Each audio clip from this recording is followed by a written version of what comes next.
everybody. I'm Abbie Roberts, and this is my podcast, Talking in the Dark. Welcome.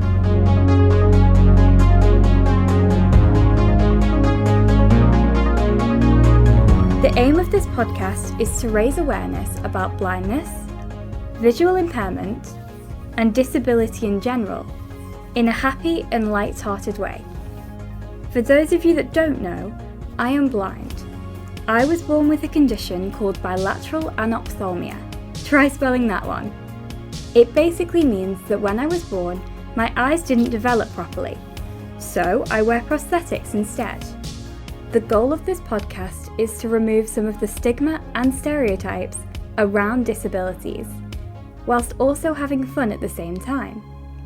Each week, I will be interviewing people from all walks of life, including some with hidden or physical disabilities like mine, and getting to know a little bit more about them and the lives they lead. This week, I am very excited to tell you that I will be talking to world champion paraclimber and patron for the VICTA charity, Abbie Robinson. My name is Abbie Roberts, and this is my podcast, Talking in the Dark. Welcome.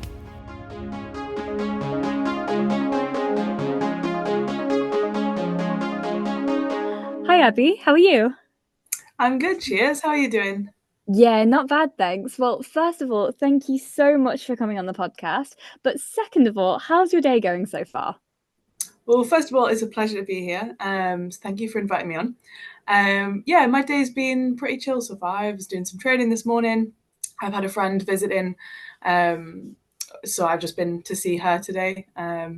And then I'm just cracking on with some uni work and I'm packing because I'm going away tomorrow. So quite a nice chill day, but lots of bits to do. What about yourself? Yeah, I mean, your day sounds very productive, actually. It has been. Yeah, my day has been a bit kind of all over the place. So I've had school like usual, but I've also I won an award today. So Well done. Congratulations.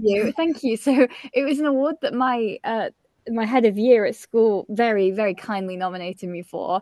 And so I had that ceremony today. So that was a bit of a different kind of thing. And so yeah, that my afternoon was sort of taken up by that, but my morning's just been as usual, kind of going to lessons and that kind of thing. But back to, obviously, you said you've been doing some training this morning and things like that. And I was wondering, what does your training look like, especially coming up to, competitions and things like that? So it's a little bit different at the moment, actually. I've taken the year out, so I'm not actually competing this year. That was a decision I made for a lot of different reasons. So training's looked quite different over the last maybe 6 to 9 months. Shortly after the competition season ended last summer, I broke my ankle bouldering, so I still have some trouble with it, but my training changed quite a bit. I was doing quite a lot of one-legged climbing and doing a lot of upper body stuff in the gym, and I wasn't able to run, I wasn't able to swim, so I was kind of, yeah, training looked a little bit different, and we're still just getting back into things, but it's not quite as structured as it used to be. I'm quite enjoying the freedom of being able to just climb with friends, climb socially, kind of rekindle that love with the sport, remember why I do it, and kind of take some of the focus away from just turning up and climbing alone and focusing on that sort of hard training that can sometimes take the fun out of it a little bit. So it's been quite a nice break. I'm kind of enjoying, I can run again I've been able to run for the last few weeks, which has been really nice. And just sort of to see the progression in my ankle has been really nice. So yeah, I had quite a chill session just in the gym this morning, more of a recovery session, which was quite nice because I had a really big climbing session yesterday with a friend. But again, like, not taking away that focus from training, it was really nice to just like have a social climb, but still with lots of psych and lots of climbing really hard, but kind of with that pressure off, which is really nice. Oh yeah, that sounds brilliant. So sort of to begin with then, can you tell me a little bit about your VI condition? I can indeed. So I've got Stargardt's disease, which I think a few more people kind of understand a little bit more about now, I think, since it's been a little bit more in the media with some quite famous people talking about having experience with Stargardt's. But yeah, for those that don't know, Stargardt's affects your central vision, so that's responsible for colour and fine detail. So my sense of space is quite good. I quite often get the comment that I don't look blind, which can be quite a mixed comment in many ways, but I also completely understand where that comes from. My peripheral vision's fairly untouched, so my sense of space and my proprioception's pretty good. But my ability to kind of recognize faces, read regular size print, differentiate colors is quite poor. So like when I'm climbing, I can sometimes see like blobs on the wall, but I can't necessarily see the details of those. And that's why I use a guide that kind of talks me through the finer details of the holds that I'm going for and what angle it's facing, and therefore how that might change the way that I approach it and the techniques that I use, and how I move up the wall and stuff like that. Oh, yeah, absolutely. So obviously you just mentioned there about having a guide, and I can imagine that that's kind of infinitely helpful in you climbing as well as you do. But obviously I would imagine that finding the right guide can be quite a sort of strategic process. So is there a process to that? How does that work? Yeah, so I think like with anything, it's about a relationship, isn't it? I'm also a climbing coach on the side of all the other bits that I do, and I always say that like coaching, it's not necessarily about being the best coach in the world. It's about having that fit and that relationship. So I have never typically climbed with a guide. When I train on my own, I don't use a guide. If I'm with friends, sometimes they'll point things out for me, and actually sometimes they can be the best guides because they know how I climb. And they know me as a person, and we've got that relationship and we've got that shared language, and that's realistically what's the most important thing. It's not necessarily about being the best climber in the world or whatever.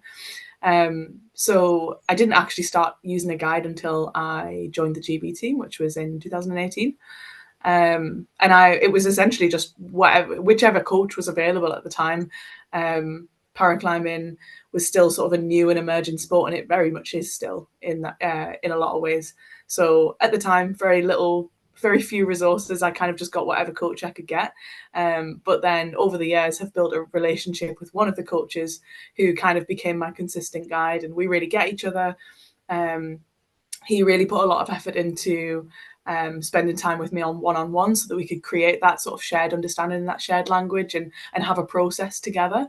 And I think also just us spending time together, not even climbing, and just getting to know each other and really creating a good bond made such a difference in the amount of trust I had in him to be able to, even if I was kind of like, oh, I think that I need to do this, him saying, no, you need to climb it this way.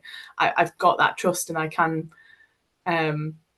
just trust him and go for it, even if I think differently. And sometimes I still don't listen to him, but it's usually worked in favor, so I don't mind. Yeah, absolutely. And like you said there about building that trust and that relationship, and that sometimes even your friends are your best guides because they get you. I think that's really important. I think especially when you're doing something like you're doing, I can imagine that building that trust and having that relationship and knowing that you're safe and that your guide understands how you work, how you do things, what is the best option for you in certain circumstances. I can imagine that's like crucial. Yeah, for sure. It's definitely about building that relationship, for sure. Yeah, absolutely. I mean, I don't know much about paraclimbing, but I can totally imagine. Now, obviously, you are a world champion paraclimber, but how did your journey into climbing begin? So it started probably quite late compared to some people, but then also, I guess, especially in the world of parasport, probably quite early.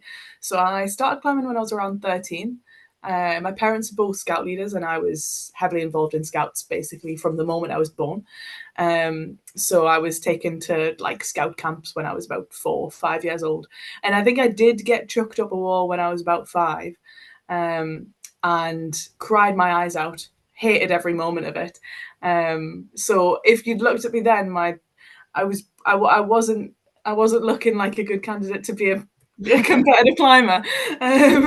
But I tried it again when I was 13 when I was away camping, and I think just there was lots of different activities on offer, but I got very obsessed with a challenge that I had with some of the boys, to get all the way around this one particular structure, and I made it my mission. They probably lost interest after a couple of goes and went off and did some other things, but I came back and repeatedly tried to do this climb, and eventually got it at the end of the weekend and missed out on everything else in pursuit of this one probably quite rubbish and probably at the time quite easy climb. But I kind of came away from that camp and was obsessed with climbing and was like, right, find me my local climbing wall. So I started then, and that was long before I got diagnosed with Stargardt's as well. So at the time I was kind of climbing and just assumed that nobody else could see the top of the wall. I thought that was fairly normal. I didn't really question it. And I think in a lot of ways that probably worked in my favor. I sort of developed my style of climbing to suit not necessarily being able to see very far. So I tend to get my feet quite high. I'll tend to bring my feet to where my hand has just been, because then I can kind of feel the hold and guide my foot onto it. So not necessarily the most efficient way of climbing, but if you've got flexible enough hips, then it works. And I kind of, I guess, developed a style of climbing that meant that I could climb without a guide. Not that I was aware of this, but that I could climb without a guide and not really being able to see very far. And then I was diagnosed when I was 18. So I'd been climbing for quite a while at this point, and I think that probably helped. I had that sort of, I was quite a good climber at this point. So that kind of, I guess, anchored me a little bit. I sort of knew I had that and I could still do that. And being diagnosed as visually impaired didn't really impact on my ability to climb. And then shortly after I was diagnosed, a family friend pointed me towards paraclimbing, which I'd never heard of before.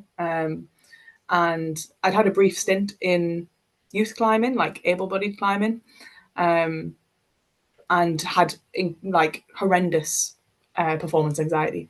So I really hated competing, despite being the most competitive person you'll ever meet. So yeah, when a friend told me about paraclimbing and said, oh, the paraclimbing competitions are quite chill, they're like a really nice vibe, everyone's really supportive, it doesn't feel as intense, like come along, I sort of saw that as a good opportunity to maybe get over my performance anxiety. So I went along to a competition and then I won it and got invited onto the team. So I was like, I guess we're joining the GB team now. And then it all kind of kicked off from there, really. Oh wow, I mean that is amazing. And I would imagine that winning that competition and being invited onto the GB team, I would imagine that must have been such an incredible feeling to go from climbing being something you did when you were 13 whilst camping and loved, to then competing on the GB team. I can imagine that must have been incredible. Yeah, it was quite an interesting like transition. I think I'd never seen myself as an athletic person at all, really. So I think I initially quite struggled with the idea of being on the GB team, and maybe the sort of the assumptions we make around somebody being like on a national team, or the assumptions that we make around someone being a quote unquote athlete. And I think it's quite a common trend amongst people with visual impairments or other disabilities, in that they've either been excluded from PE in school, or have maybe been in some ways excluded, or felt different, or felt less able. And maybe I definitely felt like I was kind of labelled as unathletic when I was in school because I wasn't very good at ball sports, which is, entirely fair. But I was very sporty in other ways, but just not the ways that we did PE in school. And I'd like to think that's changing now. And from what I hear, that is changing now. And I'd be interested to hear your, if you're happy sharing, I'd be interested to hear your sort of experiences or opinions on what PE is like in school now. But I think it's quite a common thing that a lot of people with disabilities have had quite a poor experience in PE, and that maybe has had quite an impact on how they consider themselves in terms of being athletic. So I think I initially struggled with that idea of being on the GB team, because I was like, wow, well, I've never been athletic. So it was an interesting transition and an interesting thing to get used to, for sure. Gosh, yeah, I mean, I can totally imagine. I never would have even thought about that, but yes, now you say it, I can imagine. And actually, yeah, I think my experience with PE may have been quite similar to yours. I mean, I think sports are such a great thing to take part in. Like, team sports can develop your skills in teamwork and working with others, and I think there's real value to taking part in that. But I would definitely say, yeah, that PE is one of those subjects that can sometimes be tricky. I do remember playing, I remember PE in primary school, and I remember sort of attempting team sports, and sometimes it didn't go very well because, like you, I can't really catch a ball, and I'm not very good at ball sports. And yeah, I always also felt a bit disorientated in PE because it was so loud, and we were always in like an echoey sports hall, and I didn't really know what was going on. And then high school, I tried it for a little bit with the rest of the group. Then I did a little bit of like work in the fitness suite just by myself, doing like treadmill and stuff, and that was quite enjoyable. But I wouldn't consider myself athletic, but luckily I do horse riding and I do swimming sometimes, and so I do take part in sport, but I've never really done team sport. Yeah, I agree with you. I think that sport can be, it's definitely not the only way, but I think it can be a really valuable tool, especially for people with visual impairments, for people with disabilities, to kind of, it can be really empowering and really sort of help develop a really positive sort of disability identity. And that's something that I've noticed a lot with some of the kids that I've coached, but then also like children that I've spoken to or families that I've spoken to at charity events. And I think it can be such an incredible tool to develop people and develop people's confidence. And I think quite often it is just about finding your thing. And you know, if team ball sports are just not gonna work, or they're not your thing, that's definitely not the only thing available. And like for me, I definitely found that climbing was my thing that made me feel strong and empowered, and that I was good at. And it's really cool to hear that you've got horse riding and swimming and stuff like that, which is nice. Yeah, absolutely. I think it's just about finding your thing, isn't it? Finding that thing that you enjoy.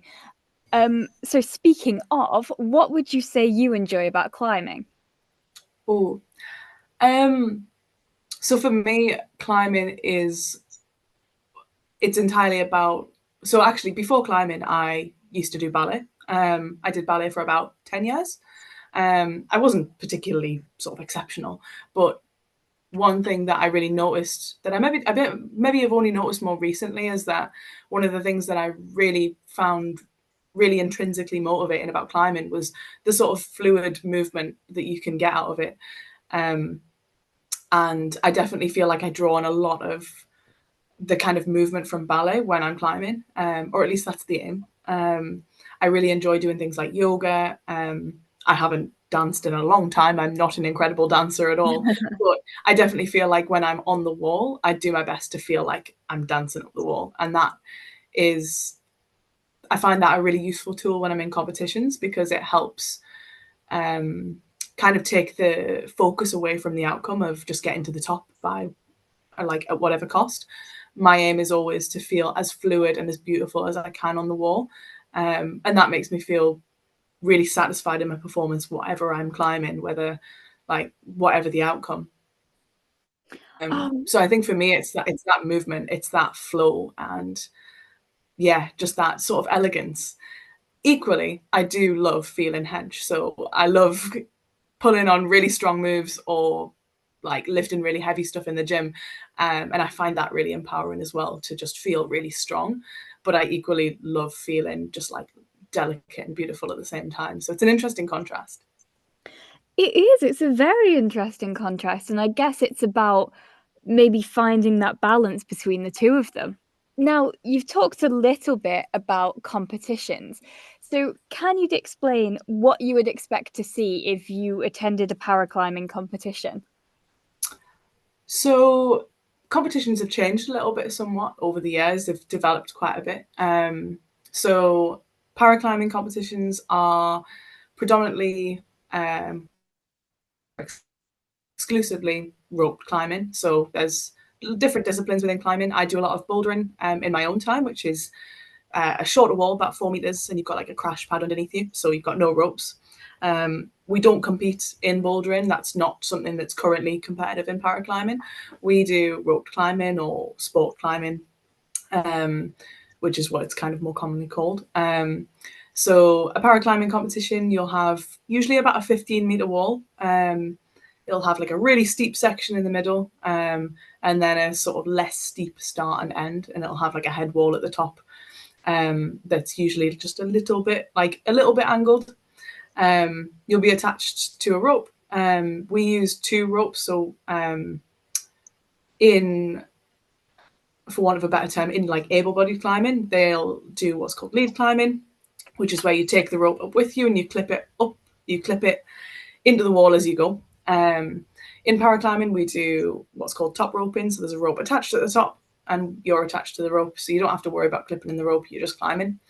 And basically it's scored as in the further you get, the higher you score. The aim is obviously always to get to the top, but you gain points as you go up. And if you get multiple people top out, then it can go back to time. So we'll have 2 routes to do as a qualifier, and then we'll have like a finals route as well. We tend to have like 1 steep wall and then 1 flatter wall as our 2 qualifiers, and then the final tends to be on that big main wall that's kind of got a really steep section in the middle, which I love because I love a lot. I love steep climbing because I find it like quite powerful, and that tends to be where I excel. But yeah, that's pretty much how it goes. I hope that makes sense. Yeah, that makes perfect sense. And I mean, obviously, with paraclimbing, there'll be lots of different people with lots of different disabilities that might take part in that. So, is there like different categories for different disabilities? How does it work? Yes, so it's complicated, it's long, but I can give you the abridged version. So there's an extra one now. So I believe there are 11 categories, don't quote me on this, 11 categories for men, 11 categories for women. And that's kind of split into 4 main sort of categories, and then there's subcategories within there. So you've got B for blind, nice and easy. You got 3 categories within there. That's a nice and simple one. Then you've got, I'm in B2, so I'm like bang in the middle. B1s are blindfolded, B2s and 3s aren't.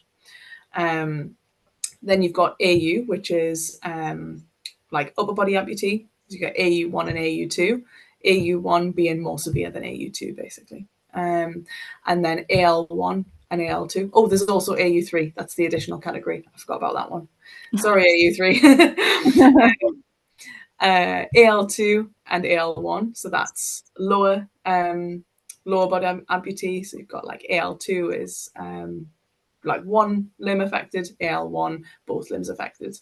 And then RP, which is limited range power and stability. So that's basically everything else. You've got 3 categories within there. That covers a really broad range of sort of neurological and physical disabilities. So you've got people with scoliosis, people with MS, people with various neurological conditions. It's a real mixed bag in there. And yeah, that's pretty much everything. So there's a lot of categories. A lot of athletes split into categories, and sometimes we merge.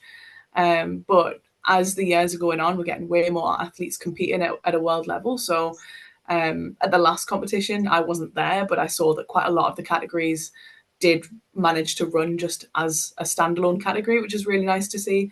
It just means that we're getting more athletes participating. And yeah, more people finding paraclimbing, which is really exciting.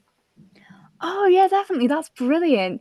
And I would imagine, like, especially for you as well, when you've got to, listen to your guide and really concentrate on what you're doing, I would imagine that things are usually quite silent when you're climbing. Yeah, so it has to be dead silent when the bees are climbing. And actually, like, probably one of my favorite ever competition moments was my last competition at the World Championships in Bern last year. Got a photo that's probably like my favorite photo, partly because it's probably the only photo I've got where I've just got like absolute relaxed, pure joy in my face. I'm not nervous. I wasn't sort of I was actually taking in the experience, because quite often it's easy to get bogged down in the experience and sort of just focus on the climb and forget to take everything in. And I think that photo really represents me just actually being able to relax and really take in the atmosphere. Because we were in this like huge arena for finals, and the atmosphere was incredible. And usually, like I said, the B climbers climb in silence, but I really enjoy the atmosphere. And typically we'll have like a couple of B climbers on the wall at the same time, even in finals. So it's obviously not fair for you to ask people to cheer for you when you've got other B climbers on the wall who need silence. But I kind of found out that it was just going to be me out on my own, which meant that I could get the crowd to be as loud as I wanted. So I got to kind of a good rest point halfway up and turned around and sort of like lifted my hands up and like hyped up the crowd and got everyone to start cheering, which was just like, and just hearing that like dead silence suddenly just erupt with loads of people cheering was like an incredible experience. And probably the first time I've been able to fully just take in everything. So that was probably like one of my favorite comp experiences ever, which was, it was really nice. Oh my gosh, that sounds amazing. But yeah, you just sort of mentioned there about sometimes not being able to sort of take in the atmosphere because you're so, sort of concentrated on what you're doing. So, do you ever get quite nervous before competitions? And if so, like, do you have any coping mechanisms that you use to kind of help yourself? I get nervous every time, yes. Like very, very nervous. I'm an incredibly competitive person, and definitely, but I would have never considered myself a natural competitor, in the sense that I always had quite low confidence, low self-esteem, and would get very, very anxious before any kind of performance or competition, whether that was dancing, exams as a kid, or my first few climbing competitions. But I worked really hard with like various sports psychologists and with coaches, and just talking to other athletes and kind of developing my own process. And it's part of the reason why I'm now training to become a sports psychologist, because I really believe in the power of sports psychology and the power of the mind in terms of your performance, and how important that is, and how it's often neglected. So I've worked quite hard on my various processes. I've got quite a solid process now when I go into a competition. And I feel like just having that process, regardless of what it is really, really important, in terms of like, I turn up and I just feel like I feel like I know what I'm doing, but I also feel like I look like I know what I'm doing. And I think that makes a massive difference in just the way that you hold yourself, in the way you present yourself. So I've got like a warm-up routine that I've kind of really dialed down. And it's a warm-up routine that I can kind of do anywhere. It doesn't rely on any equipment. So no matter what the circumstances are, I know that I can do that anywhere, and that makes me feel really confident and makes me feel really prepared. I always take headphones in with me, so I've got psych tunes that I listen to. But also from a like working around my disability perspective, I tend to try and do a recce of the venue beforehand as well. Like the day beforehand, I'll go check out the venue, or as much as I can, even if that's just knowing how to get there, knowing where the toilets are, just like really simple things. Because the aim is to sort of reduce the cognitive load as much as possible on the day, so that I don't have that little stress of, oh, I need the loo, but I don't know where it is, or, oh, I need to be at qualifiers in 20 minutes and I don't know how to get there, or I've gotten lost or something. So I do everything that I can to feel prepared beforehand. And I do as much preparation as I can, so that on the day, I just have to turn up and execute. And I think that's so important. And it's made a massive difference in terms of just my self-confidence and sort of how I then present myself when I turn up to a competition. Oh gosh, yeah, I can totally imagine how important and crucial that would be. It's interesting what you said there about sports psychology, and I wanted to kind of grasp onto that for a minute, because I think that is really important, especially because when you think about sports and you think about things like that, you think about the physical side and the athletic side. And I would imagine that the mental and emotional side of that is often kind of disregarded in a way. Definitely. Yeah, I think people now are starting to have more of an appreciation for the importance of the mind. I think that's definitely coming out in a lot of ways. People are definitely sort of recognizing that more and more. I don't know if you've seen or heard of the show on Netflix, Breakpoint, at the moment, but that really sort of dials in on a lot of the mental side of it's about tennis, but it really dials in on sort of the mental side of the game and how important that is, and how much of a difference it can make. Like, I think, yeah, just being able to turn up, and yeah, and sort of and just like being able to turn up and deal with any sort of any like unforeseen circumstances, and just be able to deal with that mentally. Like, the competition environment is constantly changing. There's constantly unexpected things that can get thrown your way, and I've experienced that in competitions. I've experienced competitions where I've not been able to warm up because of various circumstances that have meant I've not actually been able to warm up before my climb. I've been moved or like put in a different warm-up zone, so things have changed, or they've changed the order of the athletes, and you've got to deal with lots of unexpected things, and even just the slightest distraction can really pull some people out of that zone and have such an impact on their performance. So I think I definitely wouldn't underestimate the importance of just being able to be flexible and be mentally strong in such a high pressure environment. Like, it can really make or break someone, I think. Oh yeah, 100%. I mean, yeah, that makes complete sense. So what kind of physical and mental qualities would you say you need to do this kind of sport? Oh, that is a very good question. Physical. This is maybe, I was going to say, is that an easier one for me to go through? Maybe not. I think from a physical perspective, the one thing I would say is that I constantly get. I get two comments from people all the time when I say I climb. One is, "Oh, I tried that as a kid at a birthday party and I loved it, but I've never thought about doing it as an adult." And I'm like, "Why? It's like swinging about like a kid, but all the time as an adult with your mates. Why would you not do that?" And second of all, people say, "Oh, I'd love to do that, but I've just not got the upper body strength." And the first thing I do is immediately shut that down and say, you do not need to be the strongest or have the biggest biceps to be able to climb. When I started climbing, I was like 13. I was a really like lanky kid, kind of skinny little noodly arms. And actually, I think that was probably a better way to start, because I really dialed in on my technique. I got good footwork quite early on, and really focused on the technique, and then the strength came later.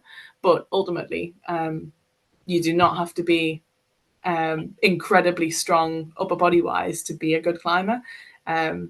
Definitely technique is the way forward. So in terms of physical qualities, yes, it is helpful to be strong, but it's definitely not the be all and end all, and not necessarily not the reason that you should discount it if you don't have huge shoulders and huge biceps. From a mental perspective, I think what I said before about just being able to be flexible, whether that's indoor competitive climbing or outdoor climbing, both bring a lot of challenges in terms of, just as in any sport, with changing environments, changing circumstances. Obviously, with outdoor climbing, you're very much reliant on weather. Conditions can change all the time, and circumstances are constantly changing because you're in that sort of natural environment. But even in a competition environment, which a lot of people might see as very controlled, very clinical, actually can change quite significantly, like quite quickly, and that can really throw a lot of people off. So I think just being able to having processes, but being able to be adaptable is so important. I think that's probably a huge part. What else? I think just with any sport, like just sort of, yeah, like the importance of like resilience and sort of mental toughness and adaptability is all really important. that's probably where that's probably enough of my rambling. But yeah, mainly I think just being adaptable. Yeah, absolutely. And with those sort of mental qualities, you know, that resilience and that ability to be flexible and adaptable, would you say that those are skills that you kind of improve on the more you do this kind of sport? I think in a lot of ways, yeah. Yeah, it's an interesting one. It's definitely, I know that I've definitely improved. It's always a work in progress, but I've definitely improved on that quite a lot over the last few years. But I think something that's been really crucial is just being able to be reflective and being able to be open to that improvement. I think it's very easy to look at your performance, and especially in a competition, and think, oh, I just need to get stronger. I just need to get stronger. I just need to get stronger. But actually, I think I think a real strength is just being able to be reflective and kind of look at the bigger picture. And I think from a coaching perspective as well, I'm a big one on sort of doing the basics well. I definitely I think there's a lot to be said for sort of like marginal gains through, you know, optimizing your sleep, optimizing your nutrition, all these little bits. But actually, I think an athlete that can do the basics really well is like that's a really is a good foundation to be a really great athlete. So whether it's as a coach or as an athlete, or when I was team captain for the paraclimbing team, like my sort of advice or my focus would always be on like let's dial down the basics, really. Yeah, I can completely imagine that. And yeah, I can see how that would be so crucial. Now I believe that sort of historically paraclimbing hasn't been included in the Paralympics, but it will be in the 2028 Paralympics in LA. How Yeah. do you feel about that? Yeah, I mean, first of all, it's incredible for paraclimbing. It's been a long old journey to get here. I think they first started it first. I first started getting told about it when I first joined the team, which was in 2018. So it's been 10 years, and it's probably been going on for longer that they've been trying to get it in the games. But it's been a long old battle of sort of will they, won't they kind of vibe. So it's like incredibly exciting for the sport. I'm still quite sort of holding back from getting too excited about it. They've not. We won't find out until next year in terms of what categories are going to be included, the athlete quota for those categories, how many medals are going to be sort of like how many medals they're going to give us, and therefore how many categories they're going to be able to be included. So I'm not entirely sure whether my category would be included. If it would, I mean, that's my absolute dream, is to be in the Paralympics. That's been a big goal of mine basically since I joined the team. And probably before then, I think I always had a dream of being an Olympian, but I'd never really thought about it in the capacity of being in the Paralympics, because obviously I hadn't been diagnosed then. So I think it's been a big dream of mine for a long time. So that would be incredible. Even if I'm not included, or like my category isn't included and I don't have a shot at it, it's incredible for the sport. And I think it's going to have a few. It's going to make a huge difference in terms of the exposure of paraclimbing, how that's going to then affect like the sport in general, how many people know about paraclimbing and want to get involved. I think it's an incredible sport, just as any para sport. But I think climbing in particular can be an incredible sport in terms of it can be very empowering for people. And like I've seen climbing like change a lot of people's lives and really sort of have an impact on their self-confidence in the way that they sort of see themselves, and whether they've got a disability or not. I know that it changed my life, and I'd love to see it have an impact on more people's lives. So I think the knock-on effect of being in the Paralympics, regardless of whether that means that I get to go or not, I think will be incredible. Oh yeah, absolutely. And I believe that sort of before you found out that that you know paraclimbing was going to be part of the Paralympics, you were possibly considering retiring or at least taking a bit of a step back. So do you reckon that finding that news was a real sort of motivator for you? Yeah, so yeah, I plan to take a break from competition this year with the intention of potentially retiring. I've been competing for around 6 years now, and sort of achieved quite a bit in that time. And I think I'm ready for like sort of the next challenge. But Paralympics was kind of the one more thing that I would quite like to do in paraclimbing. So if there's an opportunity, I'll 100% be going back for it. Currently, I'm taking the opportunity to take a step back, focus on, like I said before, rekindling that relationship with climbing, taking some of the stress away from training, just enjoying myself, enjoying other sports as well, because I've got other sports that I really enjoy doing. I'm going traveling for a bit, so I'm going to be sort of, my training isn't going to be quite as structured. So that's another reason why I kind of wanted to take some time off, so that I've got time to travel and I don't have to be thinking about training all the time. But yeah, there's definitely a chance that I'll be coming back to compete, definitely, if Paralympics is on the cards. Oh yeah, 100%. So as a visually impaired climber, do you sort of face a variety of reactions from people? Yeah, I think quite often a bit of confusion, a bit of like, generally people are like, I think generally people are quite impressed by the idea of any sort of visually impaired person doing any kind of sport. But then even without the visual impairment, I think a lot of people are quite impressed by the idea of climbing in general, because it seems quite extreme. And it's quite an interesting one, I think. Like, one of my big aims as an athlete was always to be sort of as strong and as capable as I can possibly be, to kind of showcase what visually impaired people are capable of. Because I think something that myself and a lot of the people on the paraclimbing team and other para athletes are like, experiences that sort of, what often gets called sort of inspiration porn, or like the idea of being told you're inspirational all the time, which is obviously always coming from a good place, but I think quite often sort of perpetuates that assumption that people with disabilities aren't capable of very much. So I think that the underlying assumptions that kind of that are linked to that idea of, oh wow, you're so inspirational, can, yeah, sort of sometimes be a little bit mixed.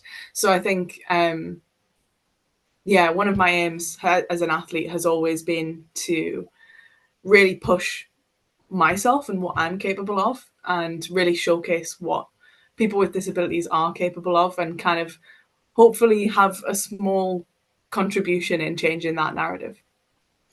Yeah, absolutely. I'm sure you're having a massive contribution in changing that narrative. But yeah, sort of that phrase inspirational, like you say, like it comes from such a good place.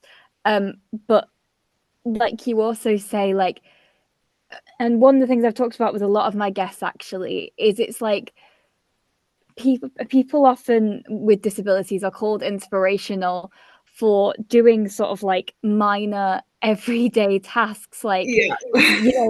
just like going to the shop or running daily errands and things like that. But it's because there's that disability there, and I think people have those subconscious assumptions that because you have a disability you are somehow less capable than able-bodied people. And so yeah, that word inspirational, it comes from such a good place, but usually, and it's for things that, and sometimes it can be for things that are genuinely inspirational, but sometimes it can also be for things that we just regard as everyday tasks.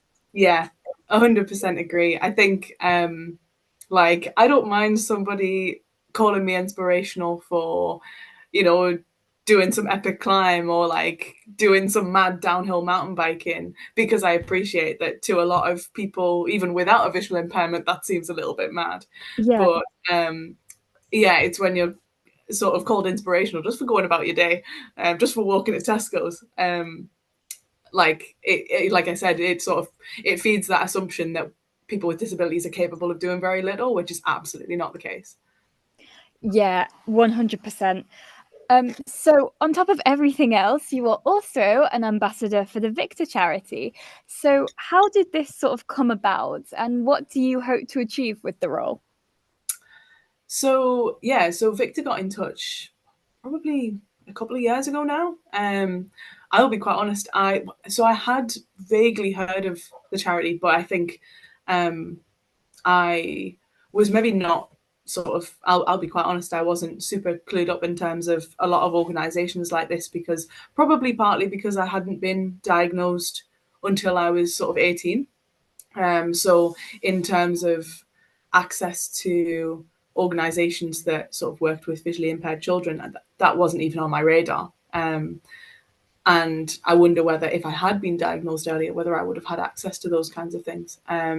But I sort of got to know the guys at VICTA a little bit more and what they do, and I just think the work that they do is incredible. So I joined them at one of their family weekends over the summer. This was a couple of years ago now, and I did a talk for some of the parents. And over that weekend, it was all like for the whole family. So the parents were doing sort of workshops. It was really great because they were meeting other parents that had children with visual impairments. Some of them were they like pairing up in terms of like they were like in similar regions to each other, so it meant that they could meet up, or they were talking about some of the challenges they faced in their particular region.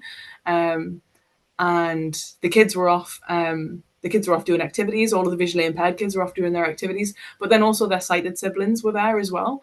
And they made quite a good. The guys at VICTA made quite a good point in terms of these siblings are often can often be sort of secondary carers for their siblings in some ways. So it was a really nice opportunity for them to be able to take the pressure off and mix with other sighted siblings as well. And they're like and the visually impaired kids were off doing loads of incredible activities, and then they all came together and did some activities as families as well, and it was just a really cool weekend, and I'd never seen anything like that. Quite often I spoke to some other sort of young adults now that had gone through, like had been going to VICTA events since they were a kid, and they were now involved in like a lot of competitive sport at quite a high level as well.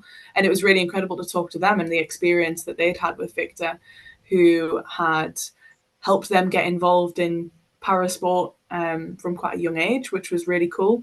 And I know that this year in particular, VICTA are dedicating a lot of their events towards helping visually impaired kids engage in lots of different types of sports, which, again, like I said before, I think sport's an incredible tool for building someone's confidence and really empowering people. And for me in particular, I definitely found that it really helped sort of develop quite a positive disability identity. So it kind of a positive.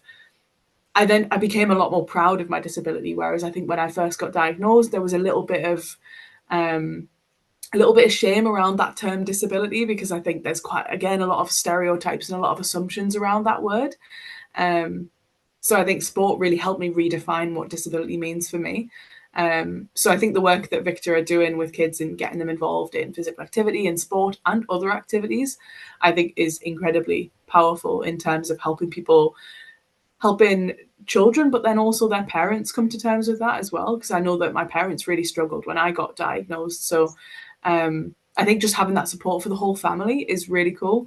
So I've been doing a little bit of work with them over the last couple of years, and I'm hoping to do more in the future.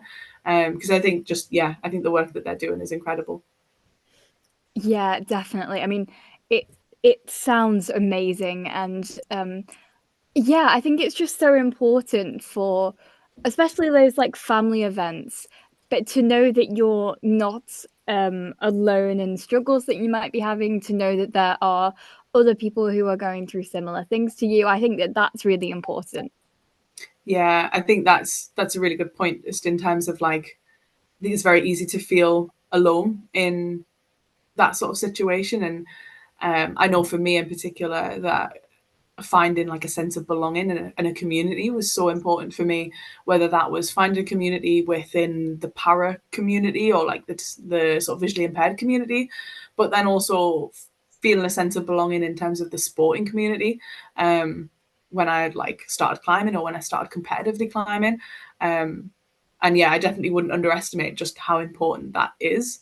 So yeah, I think it's great what they're doing. Yeah, definitely. So what would you say then has been your proudest moment so far? That's a very good question. I think you're probably going to assume that I'm going to say something from a competition. I would definitely say that moment at World Championships last year was a really standout moment, but probably not my proudest moment. I think my proudest moments, I don't know whether I can think of a specific one, but my proudest moments probably aren't actually in a competition environment at all. As well as studying to be a sports psych and like training and competing, I also coach climbing. And I think probably the most rewarding and probably the proudest moments I've had have been when I've been able to just have a small contribution in allowing in seeing climbing change someone's life, or like have a real impact on especially like a child's life. I used to be head coach of a climbing wall down south, and I worked with a lot of kids there and kind of got a lot of kids into climbing, or like at least helped them get involved in that. And just being able to play a part in them having that experience and seeing kids get completely obsessed with climbing just in the way that I did, and being able to see a bit of myself in that was really, really powerful. Like I distinctly remember like speaking to parents and having and like hearing them talk about how much climbing, how impactful climbing has been in building their child's confidence, or allowing them to sort of find their thing.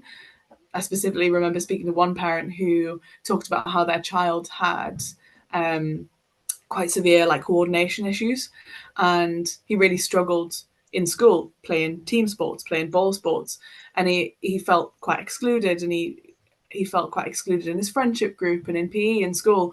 And then when he started climbing, he was a brilliant climber. He just took it. He just took to it like a duck to water. And his mum was sort of like expressing her gratitude for just being able to sort of experience climbing, because it's been so impactful for him in terms of now he can go to school and he doesn't really care that he's a bit rubbish at football and that he's not as good as mates, because he knows deep down that he's got his thing and that he can go climbing in the like that evening, and he knows that he's good at that and that's his thing, and that's sort of the thing that makes him feel strong and empowered. And I just thought that that was really powerful.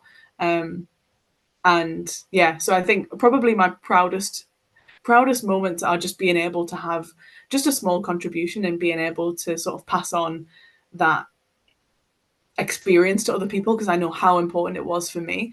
And I just love being able to see other people get completely obsessed with climbing and see it have such a positive impact on their life. And I really hope that, I really hope that I can help more people find climbing as well, really.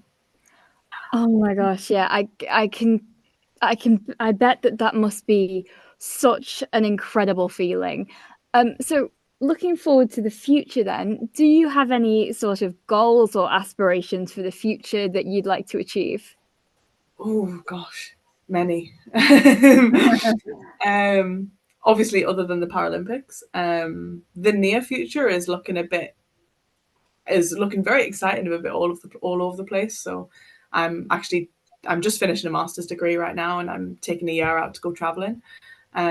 So that's going to be really exciting, and I've got lots of plans to sort of shift to doing more outdoor climbing, and lots of different types of climbing.